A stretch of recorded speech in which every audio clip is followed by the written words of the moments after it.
بسم الله الرحمن الرحيم الحمد لله والصلاة والسلام على رسول الله وعلى آله وصحبه ومن والاه أما بعد. So last Wednesday we had talked about the blessings of Medina, or the city of Yathrib, and the fada'il, the ahadith, the specialities that Allah Azza wa Jal and the Prophet Sallallahu Alaihi Wasallam have mentioned about the city of Medina. Today we're going to continue on and talk about the demographics of Medina. Who lived there, and can we have any population estimate? The demographics of Medina. We all know that there were two major ethnic groups living in Medina: the Jewish tribes and the Arab tribes. So the first question we need to ask ourselves, where did these Jews come from? What are they doing in the middle of the Arabian Peninsula? And then the second question, which Arabs are these? How are they related to the other Arabs? And what is the relationship between the Yahud and the Arabs in Yathrib, in Medina?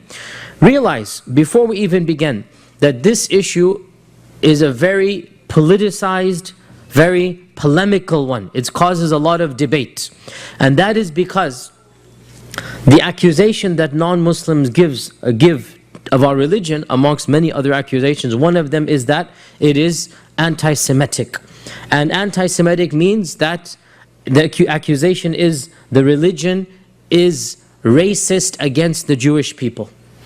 And that the Prophet ﷺ had certain inclinations to disregard the Jewish people, or to treat them in a negative manner. This is the accusation, right? And the way that the three Jewish tribes were treated, the Banu Qurayza, the Banu Qaynuqa', the Banu Nadir, the way that these three Jewish tribes were treated one after the other, this is their basis for this accusation. Okay, so this is a very sensitive topic, and it is one that if you ever give da'wah to non-Muslims, eventually this comes up. Number of things: the process of marrying multiple women, the age of Aisha, and then one of the most important things, how he dealt with the Yahudi tribes. Right? So when we talk about it in this context, especially in North America, we need to understand clearly what happened without being apologetic. By now all of you know me, that inshallah, you have no doubt, inshallah, I'm not an apologetic. I'm not an apologist. What is an apologist? Somebody who wishes to water down Islam and make it compatible or palatable to all the enemies of Islam. I don't care what people criticize Islam. If it is true, we will have to defend it and we have to believe it. And if it's not true, then we tell them it's not true. Right? So if they say that you guys do XYZ, XYZ is what we do, we say yes, we do this. Whether you like it or not, this is our religion. Right? And if they lie about us, then we say no, this is not true.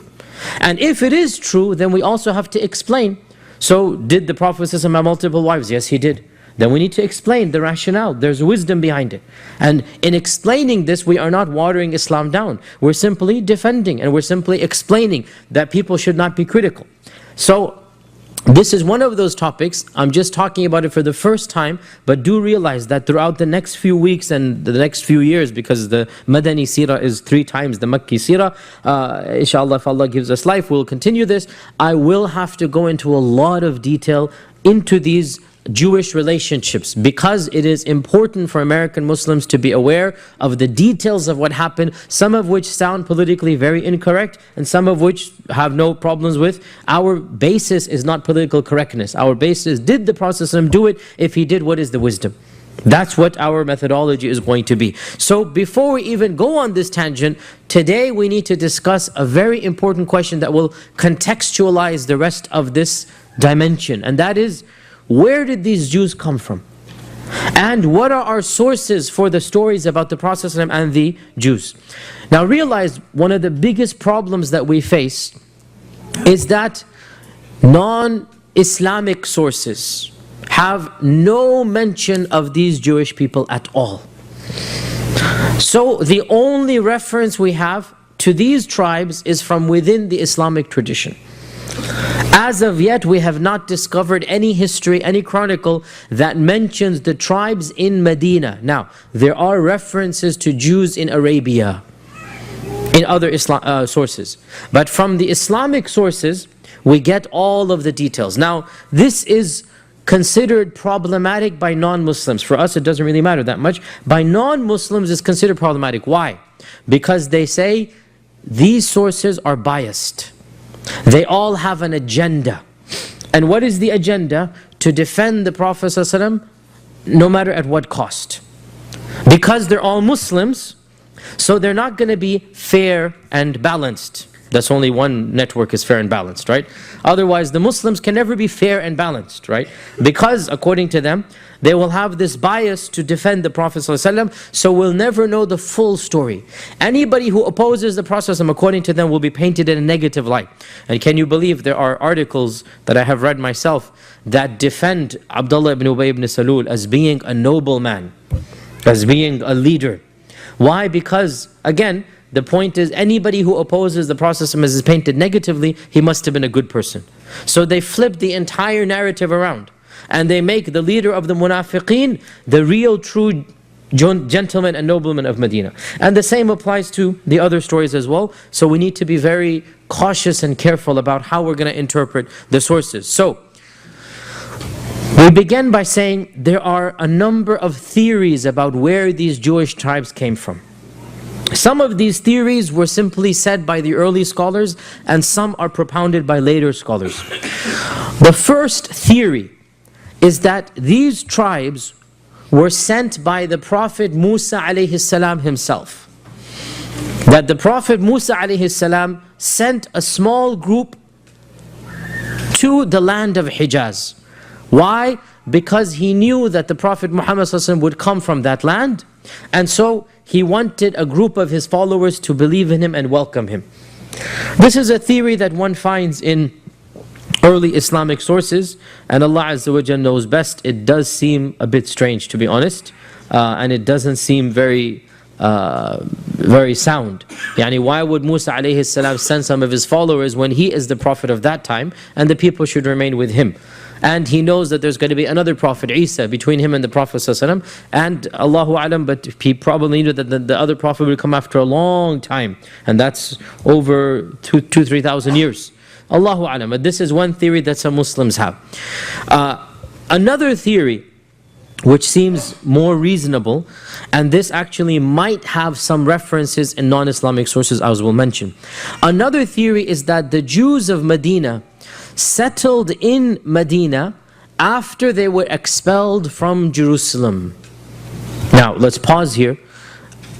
And everyone should know that once upon a time, Sulaiman alayhi salam, when Sulaiman was the king and Sulaiman was the prophet, all the Yahud, of course, were in Jerusalem. Obviously, that is very true. We don't deny this. It's obvious. They were there.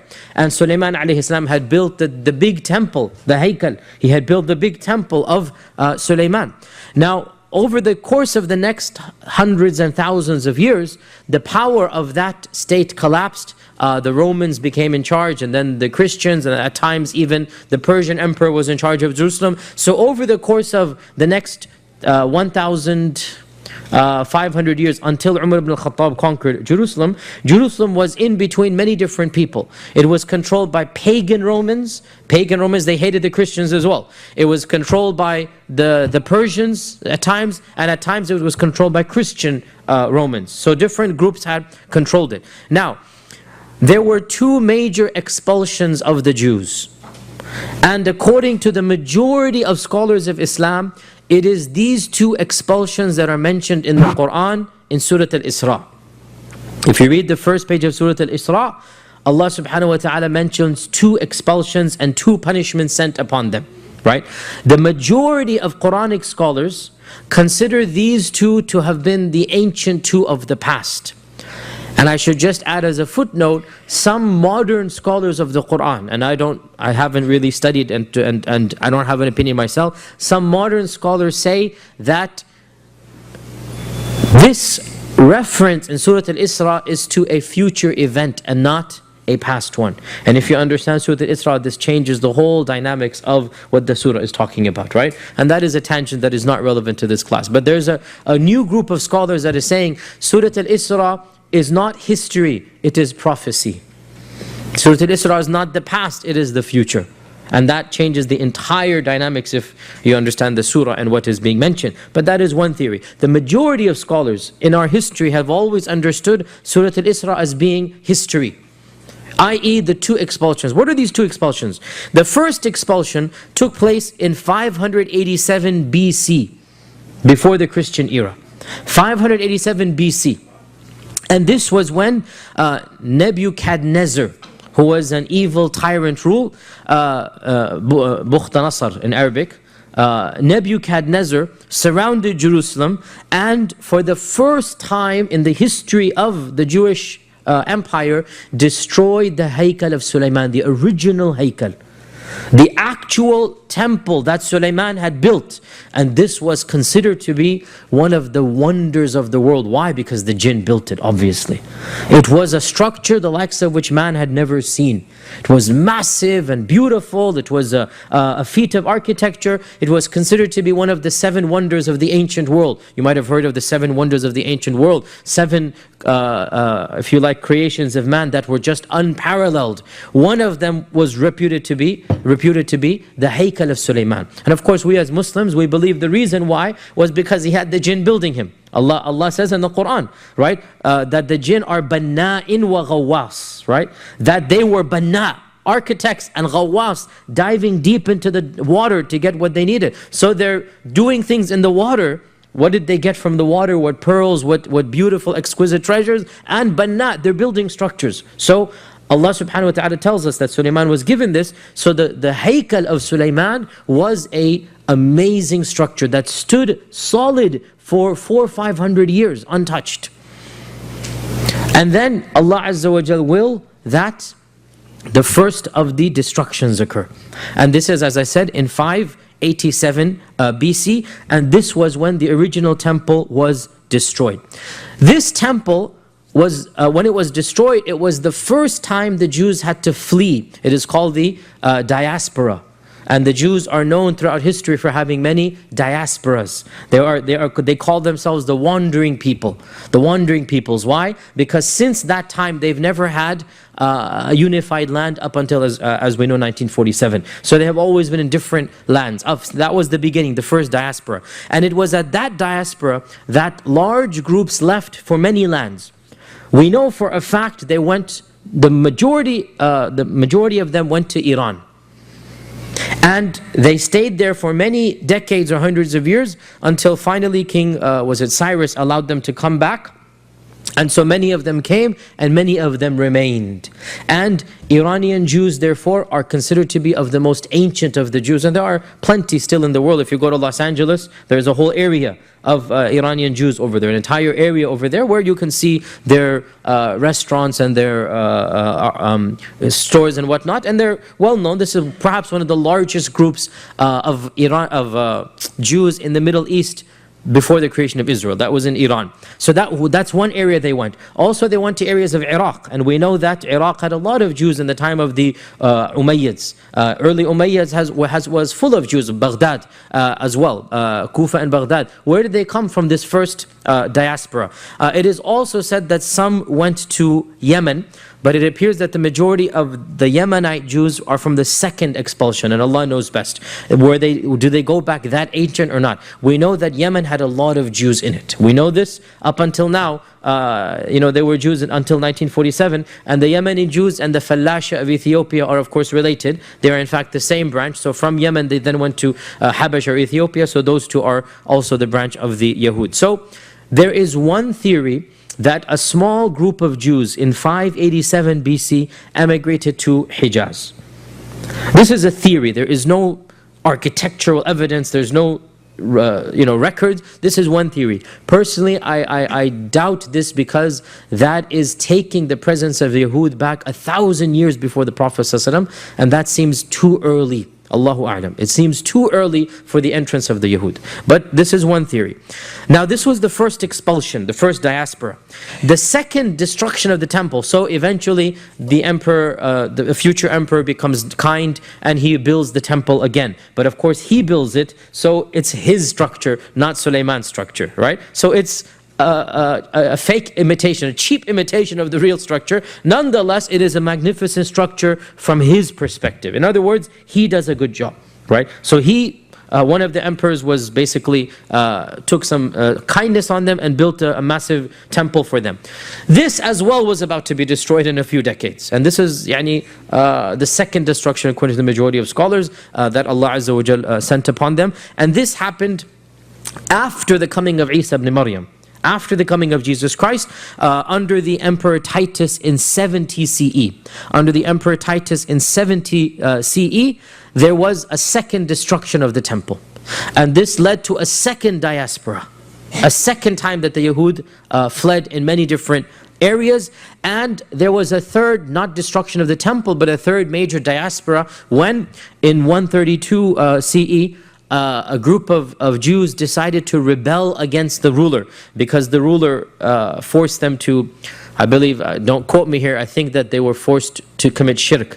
I think the ruler wanted them to sacrifice a pig to an idol or something, so they revolted against this, right? So it was sacrilegious, and obviously our sympathies are with them in this revolt. They revolted against the emperor with an armed revolt, and the emperor brutally slaughtered hundreds and thousands of them. He surrounded the city, he just basically massacred them, and this is the Emperor Hadrian. The Emperor Hadrian in 135. He didn't destroy the temple, but he slaughtered hundreds and thousands of Jews, and so they fled once again.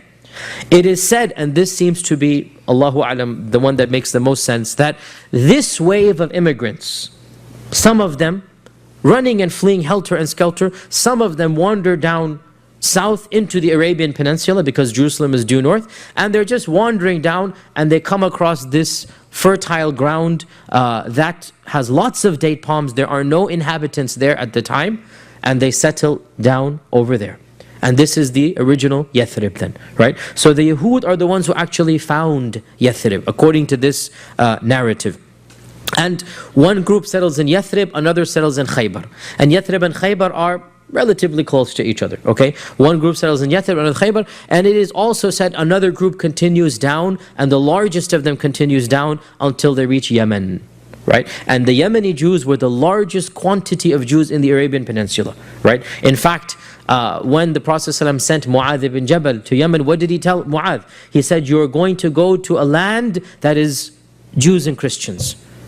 Ahl Kitab, right? And that is because in Yemen, there was a Christian Himyarite kingdom, and they were Christians because Abraha had conquered parts of Yemen and he had installed a governor there. A lot of people converted to Eastern Orthodox Christianity. And the Jews were there from this expulsion. So Yemen was a land where there were a lot of Christians and Jews. Only Yemen, the only land in Arabia that had Christians and Jews. Yathrib, as we said, one theory, these people who worked their way down to Yemen, one group of them settled in Yathrib and then the rest continued down, right? This is one theory. Yet another theory is the exact opposite. And that is, well, not the exact opposite, modified. And that is that the people of Yathrib are actually, the Jews of Yathrib are actually from the Jews of Medina. So the first theory has it that the people from Jerusalem are wandering down, and small pockets remain in Yathrib, and the bulk goes to Yemen, right? The other theory has it the other way, and that is that from Yemen, small pockets emigrated, and they worked their way up, and so some of them ended up in Yathrib. Now in either case, and this is an interesting point, it establishes some type of relationship between Yemen and the Yahud.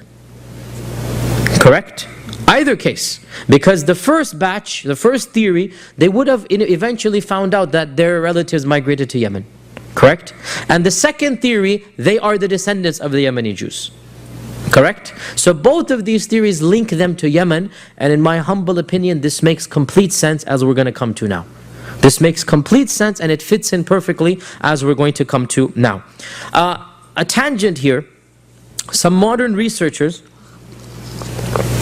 looking at the reports of the Jews in Medina and seeing what they had of institutions and trying to find phrases that are found in Arabic that the Jews used, right? This is a very meticulous research. You're trying to reconstruct who these Jews were. So some researchers have a theory that the Jews of Medina were not from the sects of mainstream Judaism. They were from a very ancient sect called the Karaites. K-A-R-A-I-T-E. Karaites. Pause here. You should be aware that Judaism has many sects, as we all know. We in America are only used to 3 of them. The Conservative, the Reform, and Orthodox. The Hasidics are a branch of the Orthodox. The Conservative Reform and the Orthodox. These three sects are completely modern. They go back 100 years in America. Has nothing to do with classical Judaism. So we can ignore all of this for classical Judaism. Classical Judaism, we don't want to talk about the sects of Judaism, that's a different class altogether, but realize there were two main streams once upon a time. Two main streams. The first of them was called Rabbinic Judaism. And all of the Jewish groups in our times go back to Rabbinic Judaism. Rabbinic Judaism, look at it as the Jews who are required to follow the rabbis. Rabbinic. So the rabbis interpret the law and they follow the rabbis. The second group of Judaism, of Jews, and this is the theory that this group is from that second group, are the Karaites. By the way, in our times, the Karaites are only 40,000 in the whole world. They are very minuscule, and I have never met one in my life. They're a very small group. They're still around. The Karaites reject the authority of the rabbis. And they say we need to follow the Torah directly. We're not going to have the intermediary of the rabbis. We're going to follow the Torah directly. Now this is a bit simplistic, but the point is that there is something called Rabbinic Judaism, which has, look at it this way, books of fiqh. The Rabbinic Jews are going to follow books of fiqh. They're not going to go back to the Quran and Sunnah. I'm being equivalent here, right? The Karaite Jews reject these books. Like, this is not the original Sharia. The actual Sharia is the Kitab and Sunnah, the Quran and Sunnah, right? So they're going to go back directly to the Quran and Sunnah. This is Karaite Judaism. Now, the point being, some scholars have tried to research this, and it appears that the Jews of Medina were Karaites. If this is the case, then we can say that the theory that they emigrated when they were expelled from Jerusalem makes sense, because that was the time when Karaite Judaism was predominant. Rabbinic Judaism began around 400-500 CE, and the expulsion took place 120 CE. This is, you see why we're interested in what type of Jews they are. Because Rabbinic Judaism, after 400 CE, the bulk of Jews are Rabbinic Jews. So these Jews have nothing to do with Rabbinic Judaism. So therefore they arrived in Yathrib before 400 CE. Therefore this adds weight to the fact that they are from the expulsion of Hadrian and Titus. You guys following me? I'm going a totally different tangent, but this is the introduction to a very important series of topics afterwards. Now, Allahu A'lam, I also have an opinion, and may Allah Azza wa Jal forgive me for daring to have an opinion, but at the same time, with all humbleness and modesty, very few people try to study the seerah also looking at other sources, like Western sources, Roman sources, Greek sources, other sources that we can find things about. And this is unfortunately one of the problems, that very few people are doing it in this manner. You either have people who are not Muslim, who reject the Quran and Sunnah and rely completely on these sources, and then you have Muslims who are not even aware of the other sources and they completely rely on this. We have a lot of information from other sources and we're trying to piece together a picture. Allahu A'lam, I have a little bit of a theory in this regard, take it or leave it. And that is that the question is very interesting. There were three famous Jewish tribes of Medina. You should memorize these names. We're going to keep coming up over and over again. The Banu Qaynuqa', the Banu Nadir, and the Banu Qurayza. Okay? Banu Qaynuqa', Banu Nadir, Banu Qurayza. Okay? Question. Jews do not divide themselves into these types of tribes. Jews don't have tribes. This is an Arab phenomenon. Jews do not have tribes. They were considered, now if somebody says the 12 tribes of Israel, that was ancient. This is now long gone. Even in the time of the expulsions, there weren't these tribes anymore. That was ancient. In the time of Dawood, in the time of Musa and Harun, yes, they had the 12 tribes of Bani Israel, right? But this, they just merged together. They did not continue that tradition, and they became one nation, one ethnic group, right? So the question arises, how did these Jews of Yathrib get divided up into three tribes when, if the story is correct, they're all coming from one area and settling in Yathrib? It doesn't make sense for them to be three separate tribes, and these three tribes were having battles with each other in the wars of Bu'ath. In other words, there's a civil war taking place between the Arabs and between the Jews. In this civil war, the Aus is on one side, the Khazraj is on the other. And the Jewish tribes themselves are divided and fighting each other. You see the problem here, right? If there were one unit, one group of people, how come they're divided into tribes and how come there's a civil war? You understand the question here, right? So the theory that I have, and Allah subhanahu wa ta'ala knows best, is that there's an element of truth in more than one of these stories. And these three tribes represent three different emigrations of the Yahud to Yathrib. Three different time zones. And therefore, when each new group arrives, they're not considered part of the old one because this is now completely broken away. Right?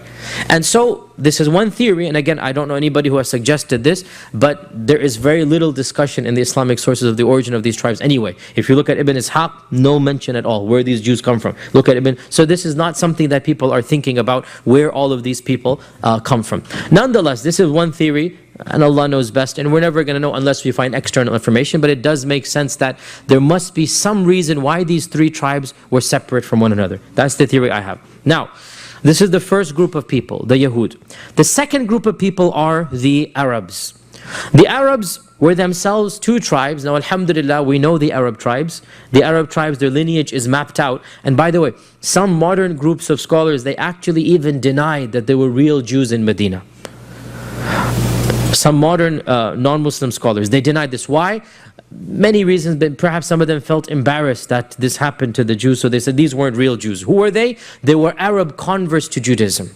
They weren't, in the Jewish religion, you have to be ethnically, your mother has to be a Jew, right, for you to be considered a Jew. So if you're a convert, then most Orthodox groups of Judaism don't consider you, in fact all of them, don't consider you really to be a Jew. So there is a theory that these Jewish tribes were not actually Jewish, that they were Arab converts to Judaism. This is a ridiculous theory for one simple reason. If they were Arab converts, we would know their lineage. We would know where they're coming from. The Arabs, whatever they did, they preserved their lineage. And these three tribes appear out of nowhere. There is no connection with Adnan and Qahtan at all. So when there's no connection, we have connections with every single Arab tribe to Adnan or Qahtan. Remember we talked way back about the two main founders of the Arabs, right? Adnan and Qahtan. We have every single tribe you can think of, the Kinda, the Kinana, the Thaqif, the Quraysh. We can trace it all the way back. As for the Qaynu, even the names, by the way, Qaynuqa and Qurayza, these are not names that are familiar to the Arabs. They're Jewishized Arab names. So the theory that they are converts holds no weight because there's no lineage. And all Arabs have a lineage to these two. Now, the original settlers, therefore, in this land were Yahud. Where did the Arabs come from and who are the Arabs? The Aus and the Khazraj. The Aus and the Khazraj, we know much more about them because they're Arabs. So when we're talking about Arabs, we can map out the lineage. The Aus and the Khazraj, they are descendants of Qahtan. Qahtan, Adnan is the Prophet's ancestor. Right? Remember, go all the way back. There were two major founders of what we now call Arabs, Adnan and Qahtan. Right? And generally speaking, Qahtan was more southern and Adnan was more central, generally speaking. And Ismail's descendants mixed with Adnan and his descendants. And so the Prophet and the Quraysh are called Adnanis. And Qahtan is the other major tribe. Now, the bulk of Middle Arabia, Hijaz, is Adnani. Quraysh is Adnan, Thaqif is Adnan, all of these tribes are Adnani. In fact, the only group of Qahtani Arabs in the whole region is in Yathrib. And as I said last Wednesday, clearly, again we cannot be 100% sure, we don't speak on behalf of Allah, but it does appear that this was what Allah Azza wa Jalla intended, that the Qahtani and the Adnani tribes would merge together in early Islam to show the real unity, that there would be no more animosity between Qahtani and Adnani, that anybody who opposed the Muslims could not do so on ethnic grounds. And this was the precursor to unite all of the Arabs, right? Out of all of the tribes, the Prophet ﷺ is Adnani and he settles in Qahtani, and the two come together under the banner of Islam. It seems more than just a coincidence is the point. It seems Allah subhanahu wa ta'ala intended this. So where did these Qahtani come from? What are they doing here if they live in Yemen? Here we go back to the story of Qahtani Arabs. Don't worry, I'm not going to bore you too much. If this is boring, personally I find this very interesting, but people are different. Some people don't like this ancient history. Qahtanis, the people of Yemen, if you like, the Aus and the Khazraj go back to the city of Ma'rab. And Ma'rab is the people of Saba. The people of Saba.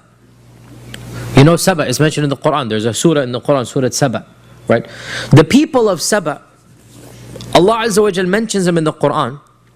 And Allah mentions one thing about them. That is an amazing feat that the whole world knows about them. And that is, they were the first human beings ever to build a dam. Never before had a dam been built. And by the way, that dam still stands to this day. It is, what, 2,000, 3,000 years old. It's just not all of it, but you see still to this day, outside the city of Ma'rab, you will still see the dam. And this dam was a feat of engineering. It blocked up the waters so that there could be rivers flowing. And Allah subhanahu wa ta'ala mentions in the Quran, لَقَدْ كَانَ لِسَبَأٍ فِي مَسْكَنِهِمْ آيَةٌ جَنَّتَانِ عَنْ يَمِينٍ وَشِمَالٍ كُلُوا مِنْ رِزْقِ رَبِّكُمْ وَاشْكُرُوا لَهُ بَلْدَةٌ طَيِّبَةٌ وَرَبٌّ غَفُورٌ. Allah blessed them like He hardly blessed anybody else at that time. And Allah mentions this in the Quran. And they had rivers flowing from this dam, and the rivers gave them beautiful gardens. جَنَّتَانِ عَنْ يَمِينٍ وَشِمَالٍ. You know, there were gardens that on the right and the left of the city, and it was a beautiful place. And then Allah punished them. How did He punish them? The dam collapsed. فَأَرْسَلْنَا عَلَيْهِمْ سَيْلَ الْعَرِمِ. This is Sayl al-Arim. Sayl al-Arim is the Arim dam collapsing. Sayl is the water flowing, right? Sayl al-Arimi. So because of their insolence and their arrogance, they were punished and the dam collapsed. And this led to, again, hundreds and thousands of people dying, many villages destroyed, and many other Yemenis had to migrate away. And this occurred most likely around 300 CE. Most likely around 300 CE. So around 3 centuries before the coming of the Prophet ﷺ, 250 years before the coming of the Prophet ﷺ, the Ma'rab dam collapses, and Allah references in the Quran, Sayl al-Arim, and so groups of Yemenites have to emigrate. Now here is where I go back to what I initially said. Some of them, Aus and Khazraj, were cousin tribes. They literally go back to the same person. Aus and Khazraj were cousin tribes. So there is some blood relationship. So we can understand why the two are together. So Aus and Khazraj, they end up in Yathrib. Why Yathrib? Again, nobody knows. But this is all theory. Again, take it or leave it, but there's nothing wrong with giving theories, and Allah knows the truth. If we say that the Yahud of Medina had relationships with Yemen, it makes complete sense for the Yemeni Qahtanis to be aware of an established settlement that has nothing to do with the Adnanis. Because remember, there's animosity between Adnan and Qahtan. Right? There always was tension. Up until the time of the Prophet ﷺ, there was tension. In fact, even the Hilf al-Fudul that took place, it was a war between Adnanis and Qahtanis. Up until that time, they were still fighting. Right? So, if there was some relationship between Yemen and those Yahud, and I gave the theory that there is, then it makes complete sense that the Aus and the Khazraj would have known, again, these were some travelers, whatnot, they would have known of a group of Jews. They would have felt comfortable being with them because they're already comfortable with Jews in Yemen. Perhaps even there was some trading. Allah knows. Again, this is who's going to have records in 300 CE. Who's going to have, this is all theories that we're going to have. But the question still, and it's an unanswered question, why Yathrib? How did the Aus and Khazraj end up in Yathrib? And there's already Yahud over there. Unless there was some type of relationship beforehand. You see my theory here, right? Some type of knowledge beforehand. So the Aus and the Khazraj settled down in Yathrib, and the two of them benefited each other. The two of them benefited each other. How so? The Yahud were skilled in agriculture, in weaving. Of course, they were businessmen. The Arabs had knowledge of war. The Arabs had knowledge of the language. And so the Arabs Arabicized the Jews, i.e. the language became theirs, right? The culture became theirs. They're living in Arabia, so all of the Jews began speaking fluent Arabic. Now they still spoke Hebrew, by the way. We know this from the Seerah. We know this from the Seerah, and obviously it's understood. I mean, any minority retains its language for many generations, especially when you're in the middle of the desert. So they retained their Hebrew, but they spoke fluent Arabic as well. And they took on the culture of the Arabs, and the language of the Arabs, and the dress of the Arabs with some, Yahudi as well influence, but they kept much of their culture, and they adopted Arab culture. So when the Qahtanis, the Yemenis, the Aus and the Khazraj arrived in Yathrib, it appears that they didn't arrive together. And again, this is a theory. Nobody was an eyewitness writing chronicles of 300 CE, i.e. 200 before the Hijrah. Right, 250 before the Hijrah. Who's going to be recording this? The theory goes as follows. Now, we know for a fact that the Aus had asked permission from the Banu Qurayza and the Banu Nadir, the two Yahudi tribes, and formed an alliance with them. And the Khazraj had taken permission from the Banu Qaynuqa. So the question once again arises, how come these two these two Arab tribes have different Jewish alliances?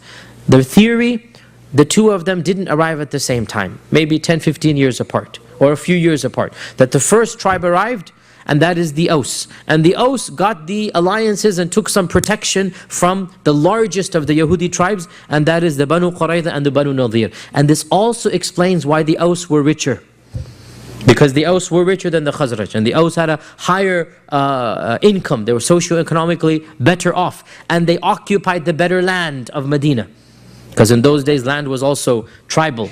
Your house was where your tribe was. It's not like in our times, anybody buys any. No, you lived where your tribe was, for protection, for safety. So the Aus had the best plots in Medina, the most luscious gardens of Medina, and the Khazraj had the lower territories, the ones that were not as luscious. So therefore, it appears that the Aus arrived before, and one theory goes, the Yahud needed manual labor. They needed people to basically farm the land. It's too large for them. And so they allowed the Aus the opportunity to basically, what's going to be a good word here, not rent to own, not lease to own, but basically fraction it out. You take charge of the land, you give us a fraction, and you take the rest, right? It's basically, you do the manual labor, and you give us a percentage of the produce, and you can basically man the land and take charge of it. So the Aus and the Khazraj therefore settle down in this manner, and over the course of the next 150, 200 years, this solidified the relationship. The Aus and the Khazraj had their alliances with the Yahud, and each of them had wars with each other, and therefore when the civil wars took place, and I said the civil wars lasted for more than 100 years. The civil wars lasted for more than 100 years. The worst of them was the Bu'ath war, which took place 5 years before the Hijrah of the Prophet sallallahu alaihi wasallam. And it is also known that the Jewish tribes financed the Aus on the one side, the Banu Nadir, and the Banu Qaynuqa financed the Khazraj on the other side. So they actually were involved in the civil war. Right? Did they actually fight or not? We don't have references. But there was clearly a divide between the Jewish tribes. And the two Jewish tribes were helping different sides, the Aus and the Khazraj. Now, question arises. The number of people living in Medina, how many? Very difficult. There was no census. Nobody's going to go house to house and see how many people, right? But we can kind of sort of get a glimmer. Kind of sort of. How so? Well, by looking at the battles of Badr and Uhud and Khandaq, seeing how slowly but surely the city is growing. The total population of the three Jewish tribes seems to have been around 2,000 men. We get this by doing a tally of Banu Nadir, Banu Qaynuqa, and Banu Qurayza. Each time something happens, we have a number roughly of men. Adding all of these men together, 2,000 men. Multiply that by 3 for women and children, you get 6,000 Jews, roughly, in Yathrib. When the Prophet immigrates, roughly 6,000. We also know that in the conquest of Mecca, the Ansar had around 4,000 to 5,000 men participating in the conquest, right? So 4,000 to 5,000 multiplied again by average of 3, you have 12,000 to 15,000 Arabs. So quantity-wise, the Arabs seem to be double the Jews. But the Jews had the power because they had the money and because they had the land. The best land, and because they had fortresses. The Aus and the Khazraj did not build fortresses. The Jews did not live in Medina proper. They lived outside and they had fortresses, each of these 3. And so a rough quantity we get of the people of Medina, roughly around 20,000 people. And this is a relatively large town. It's not a small town. For the time, to have 20,000 people seems to be a very good number. And we already said that the the Arabs were more than the Yahud. We just have one narration we have time for, and then it is time for Dr. Bashar to make a presentation. Dr. Bashar, we can go late because Isha is just starting in 10 minutes, so you can go for 20 minutes, inshallah, not a problem, inshallah. And the final thing that we just want to mention here is we talked about the demographics, and I need to now basically go back to where we left off from the story of the seerah, connect the demographics in Medina to the story of the seerah, and then next lesson we start talking about the Prophet ﷺ's first few days in Medina. And so we conclude today by talking about the Prophet ﷺ's arrival in the city of Yathrib. That when we had already talked about Suraqa ibn Malik, we had talked about the story of Ma'bad, we had talked about the number of people who converted along the way, and now the news has spread that the Prophet ﷺ is about to arrive. And so every single day the Ansar would go outside of the city towards what is now Quba, waiting for the Prophet ﷺ to come, because they know it's only a matter of time now.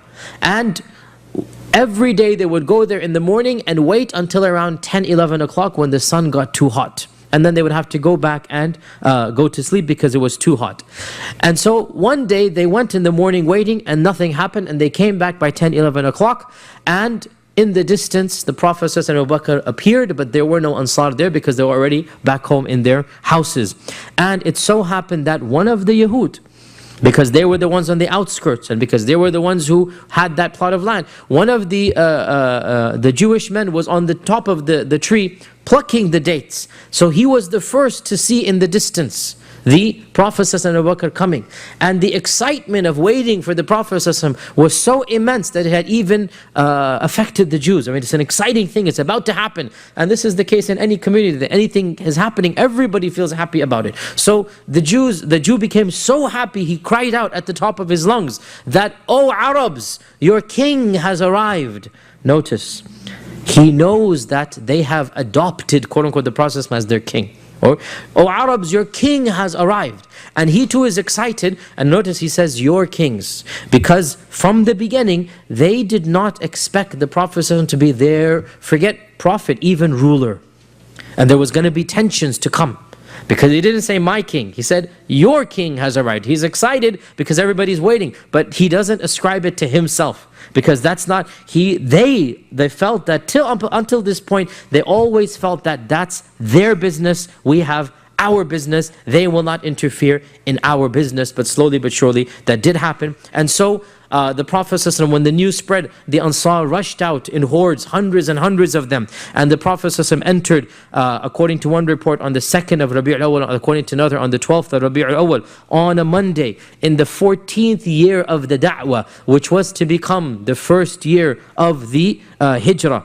And Al-Bara' ibn Azim narrates in Sahih Muslim that I saw the Ansar all dressed up, coming out. In other words, as soon as they heard the Prophet ﷺ, they actually dressed up in good clothes to come and to greet him. And over 500 men came outside, all of them armed, meaning as a welcoming committee, armed and dressed, and they accompanied the Prophet ﷺ. The women climbed up onto the houses, the children are thronging around to see, and the Prophet ﷺ is surrounded by literally hundreds, if not thousands of people, all of whom believe in him, all of whom are happy that he is coming. And for the first time, we get a glimmer of hope.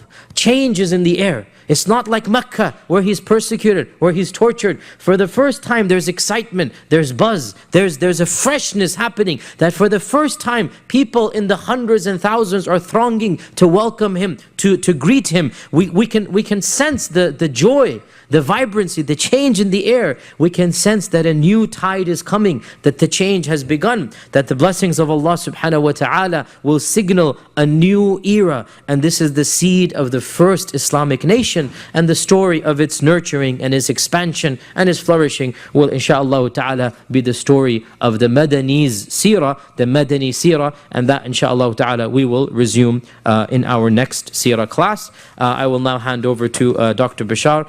One final point, I will not be here next Wednesday. I will be abroad, so the seerah class will be resumed 2 Wednesdays from now. So we'll get an email, and then inshallah 2 Wednesdays from now we'll resume the seerah class. Dr. Bashar, the floor is all yours. We already announced the Isha timing from the 1st of April will be 9 p.m. Isha from the 1st of April, 9 p.m. inshallah. You can take a couple of questions until we set up. Oh, okay. Any questions while they set up the PowerPoint? You have any announcements as well? Can we move it forward? Yeah, sure. Whatever you want to do. Any questions?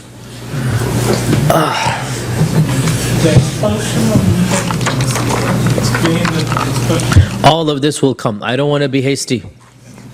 Banu Nadir, Banu Qaynuqa', Banu Qurayza, each one of them has a long story.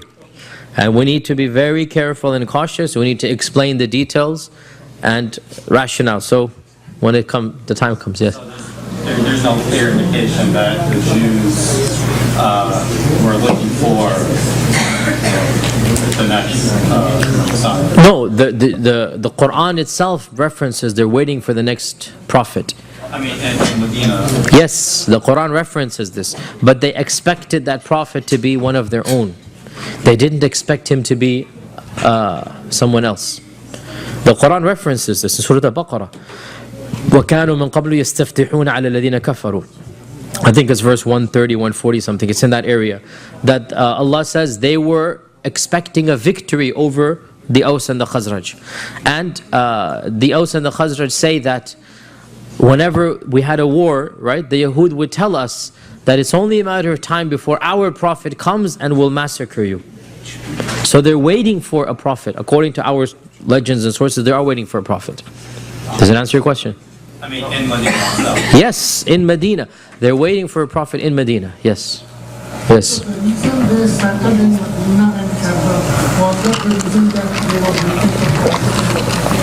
This is the theory that is given, and that is that just like Salman al-Farisi knew that one of the signs of the Prophet is what? That he's going to come in a land of dates, right? So this knowledge was known. We know this for a fact, it was known. Why shouldn't these Yahud have it as well? They probably also had it. And so, again, it doesn't negate the theory that when they're fleeing from Hadrian or from Titus, they settle in a land of dates because they know that the Prophet will come in a land of dates, right? Inshallah. Yes. What was the relationship between Bibar in Medina and Bibar in